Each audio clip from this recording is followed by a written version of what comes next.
उस क्लास में लगभग 40 स्टूडेंट बैठे थे। अचानक एक स्टूडेंट खड़ा हुआ और उसने बहुत घबराते हुए प्रोफेसर से कहा, सर मेरे पिताजी ने मेरे इस बर्थडे पर मुझे बहुत कीमती घड़ी गिफ्ट में दी थी, सर वो घड़ी अभी किसी ने चुरा ली। तो प्रोफेसर ने अचरज से कहा, अभी कैसे चुरा लेगा? बोले सर अभी जो 5 मिनट का ब्रेक हुआ था उसमें मैं अपनी घड़ी अपने टेबल पर रख के गया था और उसके बाद से वो घड़ी नहीं मिल रही है। प्रोफेसर ने कहा, उसके बाद कोई भी इस क्लास से गया और आया नहीं है, इसका मतलब जिसने भी घड़ी उठाई है वो इसी क्लास में है। प्रोफेसर के मन में विचार आया कि इन लोगों को एक दूसरे के बारे में पता नहीं लगना चाहिए कि किसने घड़ी चोरी की। और प्रोफेसर ने कहा, सब लोग अपनी अपनी आंख में काली पट्टी बांध लो। और सब ने काली पट्टियां बांध ली, लाइन से खड़े हो गए। प्रोफेसर ने एक एक करके सबको यूं हाथ लगाना शुरू किया और उस लड़के की जेब में घड़ी मिल गई। प्रोफेसर ने चुपचाप घड़ी निकाली, घड़ी निकाल के जो मालिक था मुस्कुराते हुए उसके हाथ में दे दी और क्लास नॉर्मल चलने लगी, किसी को नहीं पता चला। अगले 2-3 दिन तक वो लड़का घबराता रहा, हड़बड़ाता रहा, भयभीत रहा। उसको डर था मेरी बात आज खुल जाएगी, मेरा राज आज खुल जाएगा, लेकिन किसी को पता नहीं चला। धीरे धीरे वो सब कॉलेज से निकल गए।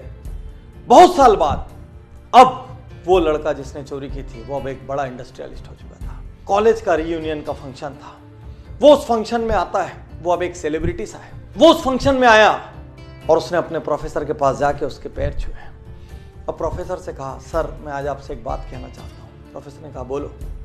उसने कहा, सर मेरे जीवन पे आपका बहुत बड़ा कर्ज है, यदि आज मैं जिंदा हूं तो आपके कारण हूं। प्रोफेसर ने बोला, ऐसा क्यों? उसने कहा, सर आपको याद नहीं होगा, एक बार आपकी क्लास में एक घड़ी चोरी हुई थी और आपने सबकी जेब चेक की थी और मेरी जेब से वो घड़ी मिली थी, लेकिन सर आपने उस दिन वो बात किसी से नहीं की। मैंने निर्णय लिया था यदि उस दिन ये बात सबको पता लगी तो मैं सुसाइड कर लूँगा। सर आपने मुझे माफ़ कर दिया, उस दिन आपने मेरी इज्जत रख ली, उस दिन आपने मेरी सेल्फ रिस्पेक्ट रख ली।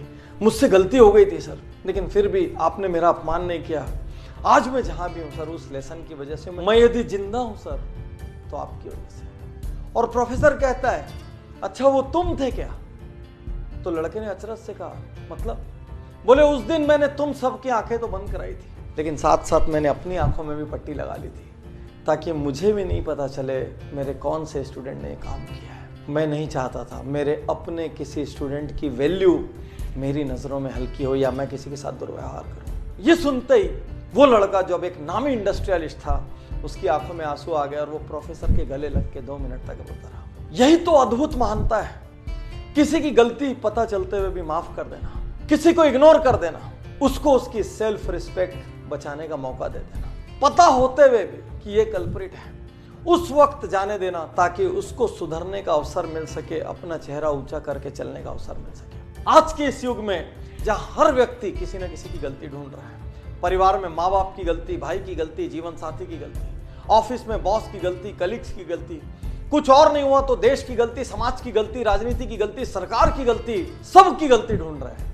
ऐसे में क्या हमको ऐसे लोग नहीं चाहिए जो एक दूसरे को माफ कर सके? माफ करना और माफी मांगना ये कायर नहीं कर सकते, ये शक्तिशाली लोगों का काम है। साथियों, इस कहानी ने मुझे इतना इंस्पायर किया।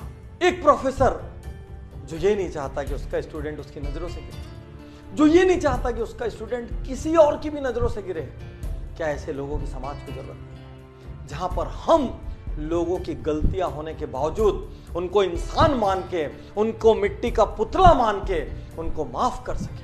हमारे भाई से गलती हुई, हमारे पार्टनर से गलती हुई, हमारे जीवन साथी से गलती हुई, हमारे किसी और फैमिली मेंबर से गलती हुई, रिलेटिव से गलती हुई, कलीग से गलती हुई, मोहल्ले में, कॉलोनी में, स्ट्रीट में रहने वाले किसी से गलती हुई, समाज के किसी अंग से गलती हुई, 1-2 बार माफ कर दो, जाने दो ना उनको उनकी सेल्फ रिस्पेक्ट के साथ। गलतियां ढूंढना महानता नहीं है, गलतियों को इग्नोर करना और सामने वाले को अपना सम्मान बचाने का मौका देना महानता है। यदि आप भी हर दिन ये गलती करते हैं, अपने आसपास के लोगों का दोष ढूंढते हैं,